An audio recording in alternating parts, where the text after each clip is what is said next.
Hello students, हम लोग discuss कर रहे थे कार्डियोलॉजी के बारे में। हम लोग उसका सेकेंड पार्ट में अभी डिस्कस कर रहे हैं, दैट इज़ फिक्स्ड लॉ। तो fixed law is over the cardiac output, it is determined by oxygen consumption और कार्बन डाइऑक्साइड एलिमिनेशन। तो इसको अगर हम सिंप्लीफाइड तौर पे करें तो ये थ्योरी ऐसे निकलता है कि oxygen consumption per minute by atrio minus ventricular atrio minus ventricle difference of O2 into 100%। This is the formula. Oxygen consumption 1 minute में कितना हो रहा है बाई एट्रियम एंड वेंट्रिकल के अंदर ऑक्सीजन का डिफरेंस कितना है इंटू 100 करेंगे तो ऑटोमेटिकली हमें कार्डियक आउटपुट मतलब फिक्स लॉ का वैल्यू मिल जाएगा। तो अगर हम इसको एक कैलकुलेशन के तौर पे देखें, सच एज मान लो कि ऑक्सीजन पर 100 ml blood is equal to 5 ml है। तो let us consume 100 ml of atrial blood में मान लो 19 ml ऑक्सीजन है और 100 ml मिक्स्ड वेनस ब्लड में सपोज मान लो 14 ml ऑक्सीजन है। तो इसको अगर सिंप्लीफाई करोगे अकॉर्डिंग टू द फॉर्मूला, मैंने क्या बोला, oxygen consumption per minute by arterio minus venous difference of oxygen. तो उसका अगर वैल्यू को हम बिठाते हैं तो इस टाइप का आता है value 250 ml by 5 ml difference into 100, the value will be 5000 ml। तो इसको हम 5 लीटर पर मिनट भी बोलते हैं।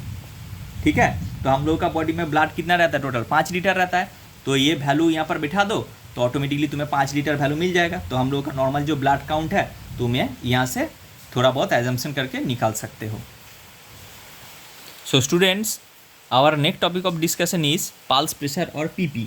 तो ऑलरेडी हम लोगों को ब्लड प्रेशर के बारे में मालूम है कि systolic pressure by diastolic pressure into 100 करेंगे तो ऑटोमेटिकली हमें ब्लड प्रेशर मिल जाएगा जो स्पिग्मोमैनोमीटर इंस्ट्रूमेंट से मेजर किया जाता है। तो अब हम डिस्कस करेंगे अबाउट पल्स प्रेशर के बारे में। तो पल्स प्रेशर क्या होता है, तो pulse pressure PP is equal to systolic pressure minus diastolic pressure. दोनों प्रेशर को अगर माइनस कर दोगे तो जो प्रेशर निकलेगा उसको हम बोलते हैं पल्स प्रेशर। तो ऑटोमेटिकली 120 माइनस 80, तो normal pulse pressure will be 40 mmHg। ये एटमोस्फेरिक प्रेशर के अगेंस्ट में पकड़ा जाता है तो इसको हम पल्स प्रेशर भी बोलते हैं। तो याद रखना बेटा, यहाँ से बहुत ही इंपॉर्टेंट MCQ है कि पल्स प्रेशर कहाँ पर मेज़र किया जाता है। तो देखना, डॉक्टर के पास तुम जाओगे तो डॉक्टर क्या करेगा, हाथ को ऐसे टच करेगा तो इस जगह पे मेज़र करता है पल्स। तो इस जगह पे हम लोग का इस जगह पे एक आर्टरी पास करता है जिसका नाम है रेडियल आर्टरी, क्योंकि हम लोग का हाथ में 2 बोन है।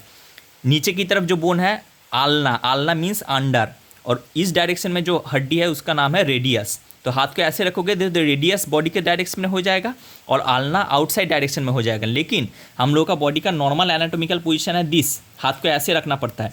तो आल्ना मीन्स अंडर जो बॉडी के तरफ है और रेडियस मीन्स बॉडी के बाहर की तरफ है। तो इस जगह पे रेडियस बोन के ऊपर से एक आर्टरी पास करता है जिसका नाम है रेडियल आर्टरी, वहाँ पर डॉक्टर पल्स मेजर करता है। नेक रीजन में भी रेडियल आर्टरी रहता है, ब्रांच ऑफ रेडियल आर्टरी, वहाँ पर भी पल्स मेजर किया जा सकता है। तो pulse pressure will be measured eight radial artery. तो ये याद रखना, पल्स प्रेशर रेडियल आर्टरी पे मेज़र किया जाता है। और नॉर्मल जो ब्लड प्रेशर है BP, इसको मेज़र किया जाता है मेजर्ड एट ब्रेकियल आर्टरी। ये ब्रेकियल आर्टरी क्या होता है सर, हम लोगों का जो बाइसेप्स जिस जगह पे है, बाइसेप्स का मसल का नाम है बाइसेप्स ब्रेकियल मसल। तो वहाँ से जो आर्टरी पास करता है उसका नाम है ब्रेकियल आर्टरी। तो ब्रेकियल आर्टरी में ब्लड प्रेशर मेजर किया जाता है स्पिग्मोमैनोमीटर इंस्ट्रूमेंट के हेल्प से। तो सर लेफ्ट साइड में ही क्यों, देखना किसी भी डॉक्टर के पास तुम अगर जाओगे तो लेफ्ट आर्म में तुम्हें क्या करता है कि वहाँ पर स्पिग्मोमैनोमीटर बांधा जाता है, फिर मेजर किया जाता है, क्योंकि left part is the nearest part to our heart. तो हार्ट के नज़दीक है तो ऑटोमेटिकली प्रेशर डिफरेंस भी बहुत अच्छा फील होगा। That's why left brachial artery पे ही ब्लड प्रेशर मेज़र किया जाता है बेटर रिजल्ट पाने के लिए। तो स्टूडेंट्स इसके बाद हम लोग डिस्कस करेंगे मीन प्रेशर और एमपी। इसका मतलब क्या है? तो mean pressure it is the addition of diastolic pressure with 1/3 of pulse pressure. तो डायस्टोलिक प्रेशर और पल्स प्रेशर का 1/3 को एक साथ में बोला जाता है मीन प्रेशर। तो डायस्टोलिक प्रेशर कितना है सर? 80। अच्छा, पल्स प्रेशर कितना है? 40। इसका 1/3 कर दो तो कितना आएगा? 93 mmHg। तो it is the mean pressure. तो मीन प्रेशर सिस्टोलिक, डायस्टोलिक और पल्स प्रेशर का एवरेज रेशियो निकालोगे तो वो मीन प्रेशर के नज़दीक आता है। तो अगर निकालते हैं systolic pressure is to diastolic pressure is to pulse pressure, तो 120 इज टू 80 इज टू 40, तो रेशियो आएगा 3:2:1। तो ये वैल्यू याद रखना एमसीक्यू के लिए बहुत ज़्यादा इंपॉर्टेंट है। तो मीन प्रेशर क्या होता है कि बॉडी में सिस्टोलिक, डायस्टोलिक और पल्स प्रेशर छोड़ के जो ये ओवरऑल एक प्रेशर रहता है that is called mean pressure. और सिस्टोलिक, डायस्टोलिक और पल्स प्रेशर का रेशियो हमेशा होता है 3:2:1 रेशियो में। ये रेशियो अगर डिफर करता है तब जाकर हम लोग का बॉडी में ब्लड प्रेशर क्या होगा? फ्लैक्चुएट करेगा। तो स्टूडेंट्स नेक्स्ट टॉपिक हम डिस्कस करेंगे फैक्टर्स अफेक्टिंग ब्लड प्रेशर। ये बहुत इंपॉर्टेंट टॉपिक है। तो कौन सा ऐसा चीज़ है जो ब्लड प्रेशर को हम लोग को बॉडी में चेंज करने में हेल्प करता है? पहला फैक्टर आता है एज। जितना एज बढ़ेगा उतना क्या होगा? ब्लड वेसल का जो इलास्टिसिटी है वो धीरे धीरे डिक्रीज करता रहेगा, तो ऑटोमेटिकली हम लोगों का ब्लड प्रेशर इंक्रीज करेगा। तो एक सपोज पानी का पाइप है, ठीक है, पानी का पाइप में अगर अंदर में हम ऑब्स्ट्रक्शन कर दे तो ऑटोमेटिकली क्या होगा? पानी का फ्लो और भी जल्दी होने की कोशिश करेगा। दैट्स वाई यहाँ पर बीपी बढ़ जाता है। तो एज बढ़ेगा तो ऑटोमेटिकली पर्सन का ब्लड प्रेशर भी बढ़ेगा। सेकेंड पॉइंट आता है सेक्स। मेल में ज़्यादा बीपी होता है देन फीमेल। क्यों? क्योंकि फीमेल का प्रेगनेंसी स्टेज में बच्चे का हार्ट बीट भी डेवलप करना पड़ता है, बच्चा डेवलप करना पड़ता है। तो बच्चे का हार्ट चलता है, मम्मी का अपना खुद का हार्ट चलता है, इसलिए ये गॉड गिफ्टेड है कि मेल में बीपी ज़्यादा होता है respect to female. Third point आता है क्या कि एक्सरसाइज। अगर तुम बॉडी एक्सरसाइज या एक्टिविटी करोगे तो ऑटोमेटिकली तुम्हें क्या होगा कि तुम्हारा ब्लड प्रेशर ऑटोमेटिकली बढ़ता रहेगा, क्योंकि तुम्हारा कार्डियक आउटपुट क्या हो रहा है? कार्डियक आउटपुट इंक्रीज कर रहा है, तो ऑटोमेटिकली बीपी बढ़ता रहेगा। नेक्स्ट आते हैं स्लीप। अगर कोई भी पर्सन सोया हुआ है तो उसका क्या होता है? बीपी कम हो जाता है सोने के टाइम पे, क्योंकि उस टाइम बॉडी एक्टिविटी कुछ हो नहीं रहा है, तो ऑटोमेटिकली ब्लड प्रेशर क्या होगा? कम हो जाएगा। नेक्स्ट आता है इमोशन। तो ये इमोशन एक बहुत इंपॉर्टेंट फैक्टर है। इमोशन क्या करता है? पर्सन का बीपी लेवल को बढ़ा देता है। नेक्स्ट आते हैं कार्डियक आउटपुट। अगर स्टूडेंट कार्डियक आउटपुट इंक्रीज होगा तो ऑटोमेटिकली ब्लड प्रेशर भी इंक्रीज होगा, क्योंकि रिलीज ऑफ ब्लड ज़्यादा हो रहा है तो ऑटोमेटिकली ब्लड प्रेशर भी ज़्यादा इंक्रीज होगा। नेक्स्ट आते हैं इंक्रीज इन ब्लड वॉल्यूम। अगर बॉडी में ब्लड वॉल्यूम लेवल बढ़ जाए तो ऑटोमेटिकली ब्लड प्रेशर भी बढ़ेगा। नेक्स्ट फैक्टर आता है the most important, that is called peripheral resistance. ये क्या होता है सर? ये बहुत इंपॉर्टेंट चीज़ है। तो पेरिफेरल रेजिस्टेंस का मतलब है diameter of the blood vessel. तो डायमीटर जितना बढ़ेगा, मेरा बॉडी से ब्लड रिलीज होने का जो फ्लो है 70 ml, वो तो फिक्स्ड है ना, वो तो चेंज नहीं होगा।